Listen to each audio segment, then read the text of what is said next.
Hola chicos, viendo que se acerca el examen, creo que nos va a dar tiempo a terminarlo en clase. Sí es verdad que el jueves me venía muy bien para terminar y hemos puesto la reunión de vago, entonces me siento mejor si os hago este vídeo y lo podéis ver en casa y consultarlo las veces que queráis, ¿vale? Va a ser un repaso sobre todo de escultura y de pintura. Yo os dije en clase que ambas artes tienen aspectos muy parecidos y es verdad que si se comprende una, la otra es prácticamente igual.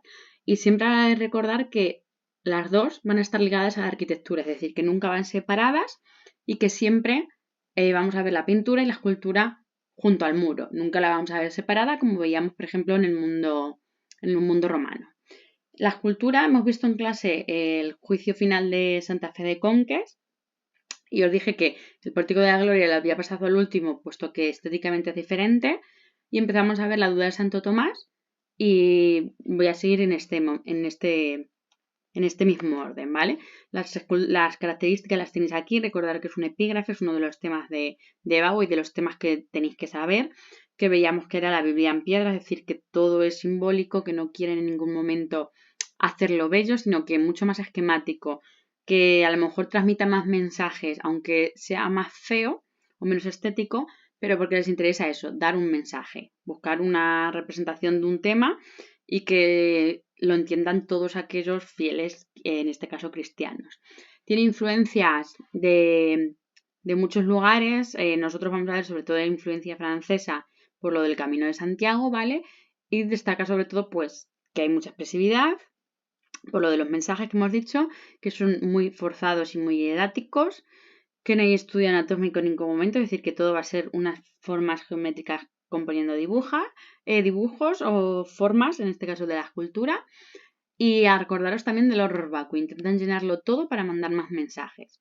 Por eso lo van a estar siempre ligando a la arquitectura. Y en este caso tenemos las portadas de las iglesias, ¿vale?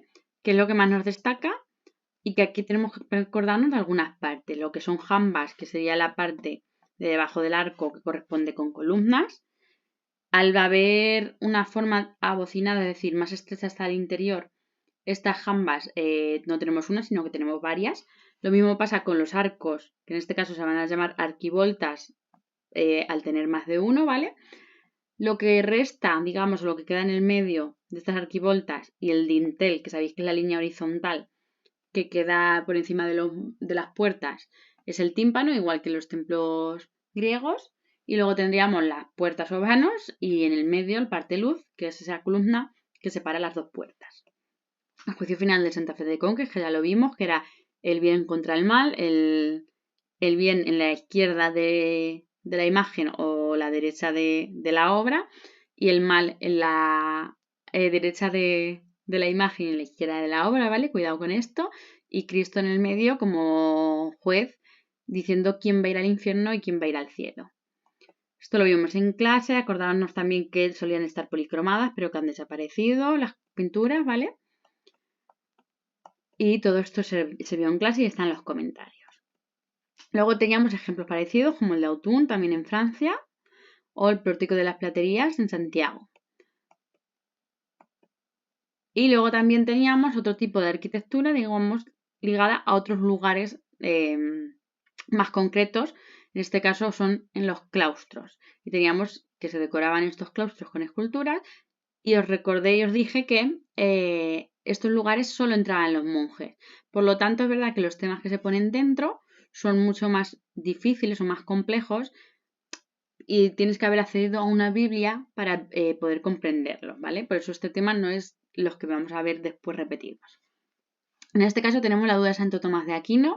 Santo Tomás, que es este que tenemos a la izquierda de la imagen y le está metiendo el dedo a Cristo, es un apóstol de Cristo y hay un momento que cuando le cuentan que Cristo ha resucitado no cree que haya sido capaz de pasar eso. Entonces vuelve luego Cristo, le mete la mano en su herida para comprobar que es real, que está vivo, que ha resucitado, y es esta escena justamente, ¿vale? Si nos damos cuenta y nosotros contamos, los registros son 1, 2, 3, de abajo a arriba o de arriba a abajo, me da igual, con 4 apóstoles y 4 por 3 son 12, entonces tenemos a los 12 apóstoles y a Cristo. Todas las características del románico están aquí. Cristo con jerarquía más grande, es decir, de mayor tamaño que el resto, le saca una cabeza prácticamente a todos, ¿vale? Y luego todos los personajes, si os dais cuenta, se adapta a la arquitectura. La arquitectura la decoran con un arco de medio punto, con sus correspondientes capiteles y sus columnas. Por encima parece que hay angelitos. Digo parece porque son ángeles, pero es que estéticamente son bastante feos, que están tocando instrumentos, lo que parece una pandereta y una trompeta, porque están celebrando que Cristo ha podido resucitar, ¿vale? Y las arquitecturas aquí decorando la parte superior también, que en este caso, pues, muchas de las teorías, que también lo vamos a ver luego en el caso del capitel, es que estas arquitecturas intentaban representar el Jerusalén celeste, como el lugar donde está el paraíso, que es lo más parecido a Jerusalén. En este caso tenemos también otras características del románico, como por ejemplo la isocefalia, que es todas las cabezas a la misma altura, ¿vale? Si os dais cuenta, todos los apóstoles son exactamente iguales, es decir, no hay diferencia en los rostros, porque no les interesa hacerlos bellos ni diferenciarlos, sino que tengan un mensaje. En este caso, los rostros son almendras en los ojos, líneas rectas para las narices, la boca una línea recta, muy esquemático. La barba parece que son ahí como dos triángulos, formas esquemáticas completas, para evitar cualquier rasgo de belleza, porque ellos quieren mandar un mensaje. ¿Cómo diferenciamos nosotros los apóstoles?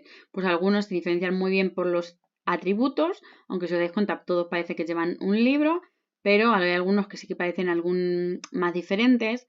Por ejemplo, la barba del que tenemos arriba es diferente.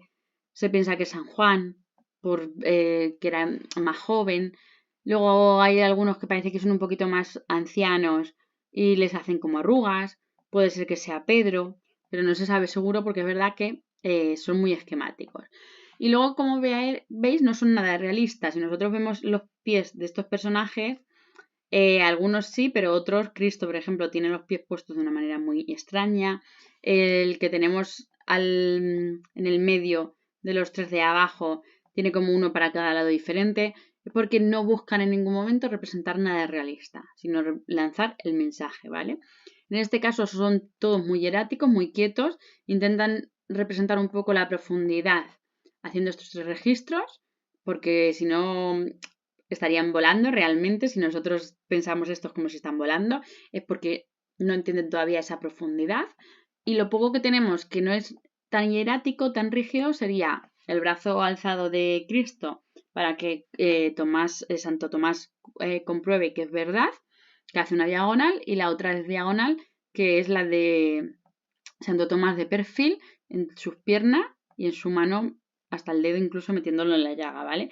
Eso es lo que más destaca como un poco de movimiento, pero es verdad que lo demás es totalmente hierático, geométrico total, horror vacui, todo completamente lleno y nada natural, ¿vale? Aquí veis dónde estaría, está representado como en cada una de las esquinas del claustro, por aquí solo pasan los monjes, recordad, ¿vale? Y aquí tenéis algunos de los personajes, a Santo Tomás y a Cristo, por si dudáis a la hora de hacer este comentario. Y aquí en detalle el rostro. Fijaros, por ejemplo, el rostro, como es un círculo y uno va alrededor, y no se intentan hacerlo natural como, por ejemplo, lo hacían los romanos. En este caso les importaba poco esa naturalidad o esa belleza. Y algo muy parecido nos pasa con la siguiente obra, que es muy fácil de comentar porque es muy pequeñita, ¿vale? Y encima es bastante llamativa y es curiosa. Esta es una de las obras que os gusta.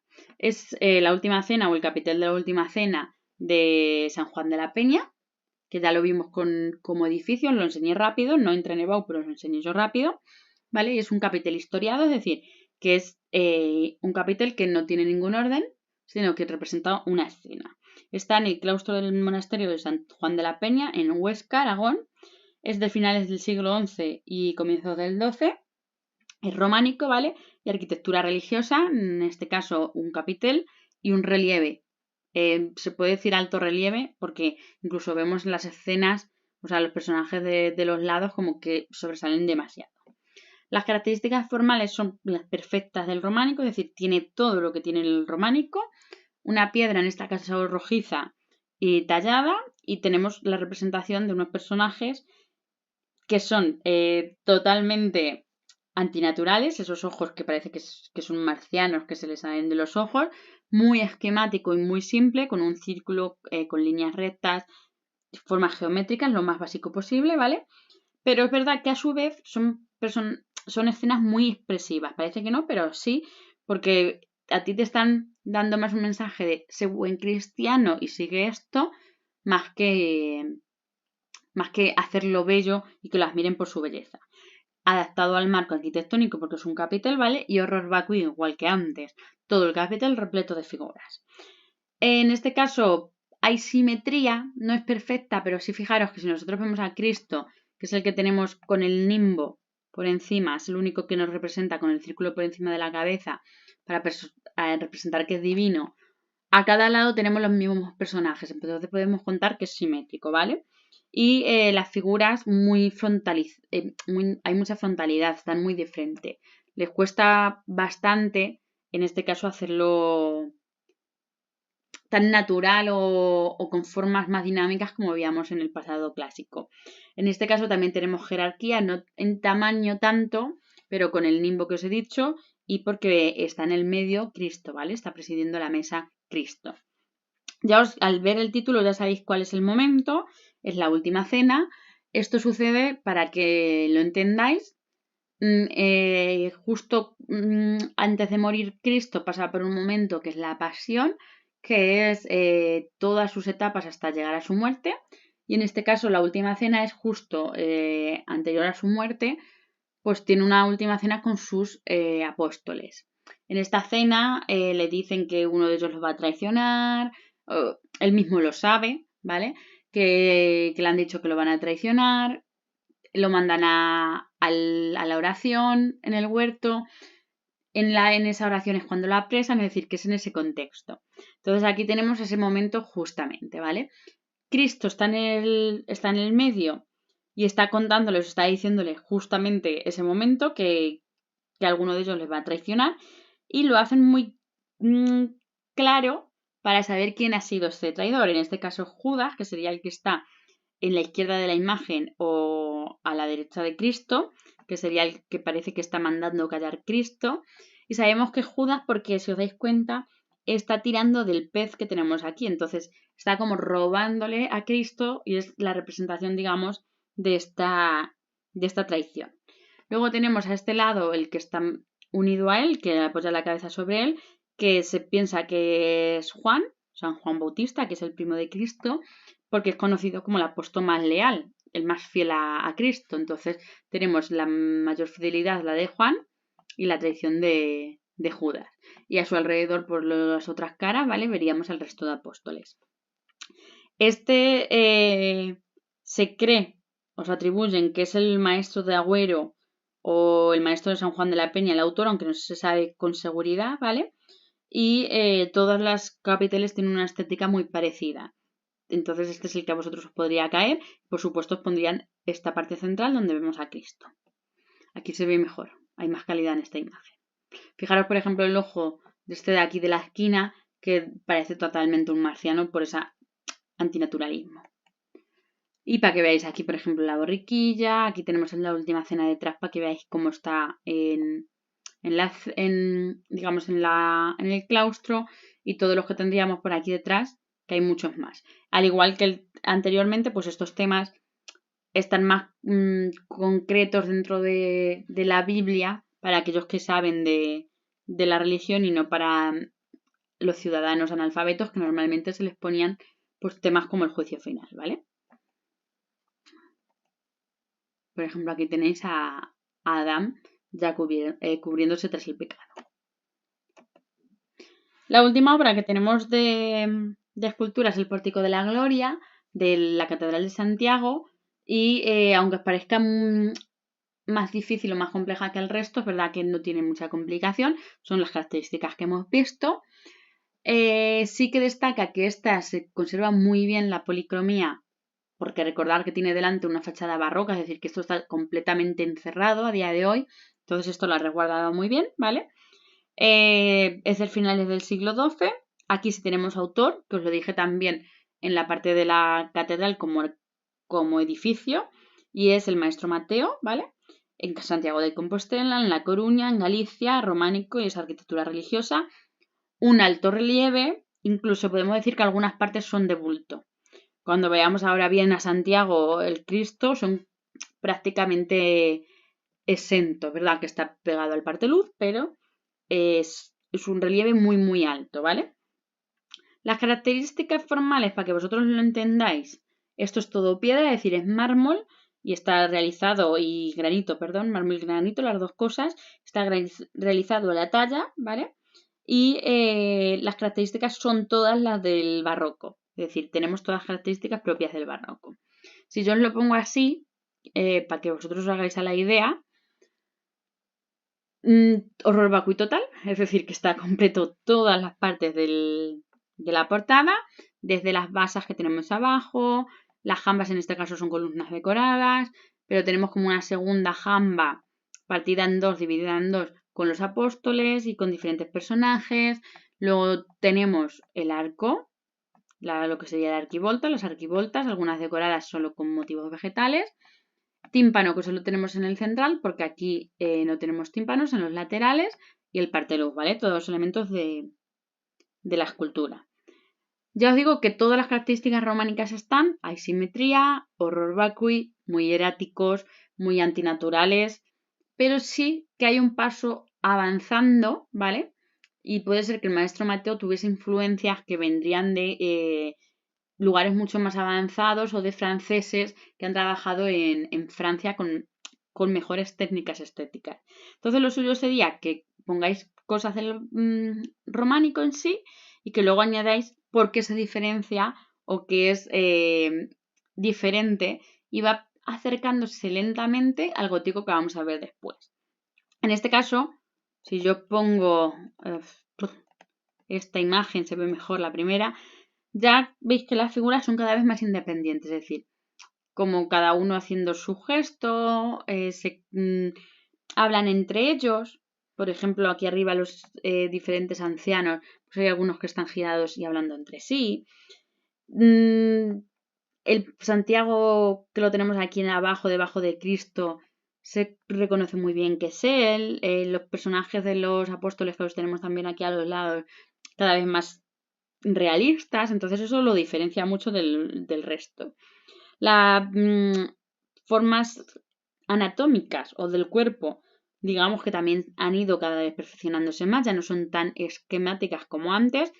Sí que tienen muchos rostros el mismo aspecto, es decir, si nosotros vemos estos ángeles de aquí, no se diferencian ninguno, que eso es característica del románico, pero cada vez las formas son más naturales, entonces todo esto va cambiando y va haciéndose más perfecto, digamos, ¿vale? También se lo permite mucho jugar con los volúmenes, porque al hacerlo con un alto relieve tan grande, pues el volumen también te da más dinamismo, más que lo pueden hacer más realista, ¿vale? Y fijaros en los de arriba que tenemos todos los personajes, como los pliegues de estos personajes, ese mármol está muy bien hecho, ese pliegue. No vamos a decir que como en los pliegues de Fidias y esas cosas en el mundo griego, pero cada vez más perfectos, ¿vale? Ya os he dicho que los rostros son, bueno, y los personajes cada vez más naturales y hemos perdido eso de ser tan rígido y todos muy iguales por hacerlo cada vez más bello. No os digo mucho, pero un poquito más bello, ¿vale? De esta obra lo que quizás es más difícil es el análisis iconográfico, porque tiene muchos elementos. No quiero que os sepáis todos, ni mucho menos, pero sí a lo mejor de lo que viene descrito, pues algunas cosas que nos suenen para que ellos vean que, joder, que más o menos dominamos el tema. Sí es verdad que lo que más me interesa es lo que es la portada central y sobre todo la parte del tímpano y de las arquivoltas y las jambas, que es donde está, digamos, lo fuerte, ¿vale? Ya os digo que no os asustéis. Yo me pondría esta imagen que vosotros tenéis aquí, ¿vale? Porque aquí vais viendo los numeritos a la vez de lo que es cada cosa y os vais ubicando. En este caso tenemos tres arcos. Ya hemos dicho que los laterales no llevan tímpano, que en este caso nos facilitan un poco la lectura del comentario, ¿vale? Y el que nos destaca es el del juicio final, que es el del centro, ¿vale? Que es ese juicio final cerca del Apocalipsis, donde Cristo va a bajar de los cielos y nos va a decir si hemos sido buenos cristianos o si hemos sido malos cristianos. Es el Cristo Pantocrátor que vamos a ver muchas veces, ¿vale? De todas formas me acerco más aunque lo veáis más cerca. En este caso, eso sería lo que tenemos aquí en el medio. El número 1 es Cristo, ¿vale? A su alrededor, el tetramorfos, que ahora os lo voy a enseñar bien para que veáis lo que es, que son los evangelistas, San Lucas, San Juan, San Mateo y San Marcos, ¿vale? Que son el número del 40 y el 43, que son los que escriben los evangelios, por eso se llaman evangelistas. Es decir, que dentro de la iglesia pues hay gente que escribe algunos libros de la Biblia y son estos. Y luego alrededor son ángeles, ¿vale? Con diferentes símbolos de la pasión. Pues, por ejemplo, aquí tenemos la cruz. Por aquí teníamos un látigo para azotar, porque son los diferentes momentos por los que Cristo va pasando antes de llegar a morir en la cruz. Por debajo de Cristo, justo aquí en el medio, en el parteluz, ¿vale? Tenemos en sus pies las tentaciones, como que él ha superado las tentaciones que se le han puesto a Cristo y ha llegado a su muerte gracias por ser un buen cristiano. Por encima, que es todo esto que tenéis aquí, que sería el número... es que no lo pone, pero para que vosotros hagáis la idea, todo lo que es esta arquivolta serían los ancianos del Apocalipsis, 24 ancianos que van a tocar las trompetas el día del juicio final, ¿vale? El 2 es Santiago de Compostela, la figura de Santiago, el apóstol Santiago. El 3, el árbol de Jesé, que Jesé es uno de los antecedentes o antepasados de Cristo, entonces es como el árbol genealógico de donde viene Cristo. Y abajo no me interesa que lo sepáis. Lo que sí, que sepáis que justo a la vuelta de Santiago, en el parteluz por dentro, ahí está la representación de el maestro Mateo, que es el escultor. ¿Qué más cosas tenemos? Para que vosotros os hagáis la idea. Todos estos números que tenemos hacia la izquierda, desde el 13 al 20, que son la izquierda de la imagen, son profetas, es decir, alguien que ha compartido la palabra de Dios. Y desde el 21 hacia este lado, hacia el 28, la derecha de la imagen, son los apóstoles. Entonces los apóstoles los conocemos, pues el Santiago lo tenemos en el medio porque es el que se dedica a la iglesia, luego Pedro por las llaves, etcétera, ¿vale? Más cosas. Lo que tenemos por aquí encima, el 31, que sería el de la izquierda de la imagen, que no me líe, es el limbo, es decir, como el momento ahí entre medias de llegar al paraíso y el momento terrenal. Y luego teníamos el 33, que sería ya el purgatorio, que es donde ya las almas pues van a ser castigadas o no, ¿vale? Entonces ahí tenemos como digamos las escenas posteriores a ese juicio. Yo creo que con que sepáis eso que os acabo de decir es más que suficiente. Sobre todo que os quedéis con la idea de mensaje que mandamos para que el cristiano que llegue a la iglesia, esto sería como justo la entrada de la iglesia, pues está el juicio final, compártete bien, sé buen cristiano, entonces todo esto lo están haciendo con esa idea, ¿vale? Con esa simbología. Aquí vamos viendo la inventación más cerca, fijaros aquí los 4 personajes que os he dicho, que es lo que se llama el tetramorfo, ¿vale? Tetra es 4 en griego, creo, si mal no recuerdo, entonces tenemos, estos siempre llevan representados, se representan de la misma manera, ¿vale? San Marcos, que lo tenemos aquí abajo con el león. Me río porque me parece un león, obviamente. Luego tenemos a San Mateo aquí arriba, representado con una caja o como un hombre normalmente, porque él era cobrador de impuestos antes de ser apóstol de Cristo. Luego tenemos San Juan, que es el águila, y San Lucas, que es el toro, ¿vale? Aquí lo tenéis para que vosotros os acordáis, los tetramorfos o los 4 evangelistas, que se representan o bien con ángeles, o sea, con personajes y su símbolo, o con los personajes directamente. Aquí podemos ver más detalle, recordar que está muy coloreado, por ejemplo, Santiago, que se ve muy bien esa corona, donde utilizan algunos elementos para darle más realidad. El árbol de Jesé, que también se ve aquí en la esquina inferior izquierda, con todos los personajes como una especie de árbol genealógico, se ve perfecto, ¿vale? las tentaciones ahí representadas sobre el Santiago, o por ejemplo los apóstoles, que aquí se ve muy bien, pues Pedro con la llave, que los vayáis viendo. Este sin barba es San Juan Bautista, como era el más joven, o por ejemplo los ancianos, que los tenéis ahí arriba, con sus instrumentos. De más cerca, ¿vale? Para que los vayáis viendo. Fijaros que aquí se ven todos sus nombres y se sabe por qué se están las inscripciones de Isaías, Daniel, que son profetas, ¿vale? Más detalle para que lo vayáis viendo. Este es el Cristo. Acordaros que está con las manos bendiciendo como ese buen cristiano. Te bendigo si eres buen cristiano. Un pantocrátor, un Cristo juez. Y los ancianos músicos. Escultura exenta, que me preguntó Carlos uno de los primeros días. Hay, ¿vale? Pero es verdad que muy poquito. Uno de los ejemplos que tenemos en España, de los mejores ejemplos que tenemos en España, este crucifijo de Fernando I, que es marfil, una obra exquisita, ¿vale? Fijaros el detalle que lleva, pero nosotros no tenemos ningún ejemplo. ¿Que os sirve para alguna conclusión? Pues chapó por vosotros. O vírgenes, que tenemos bastantes, ¿vale? Pero que nosotros no lo vemos en el temario porque si lo comparamos con portadas o arquitecturas son mucho menos llamativas. Y esto representa pues todas las características del románico. Esquemático, con un mensaje, pero no belleza. Pintura. Os voy a hacer un nuevo vídeo, ¿vale? Para que en este caso pues no tengáis que escucharme 25 minutos, otros 25 con pintura y que no sea tan cansino, sino que podáis parar varias veces.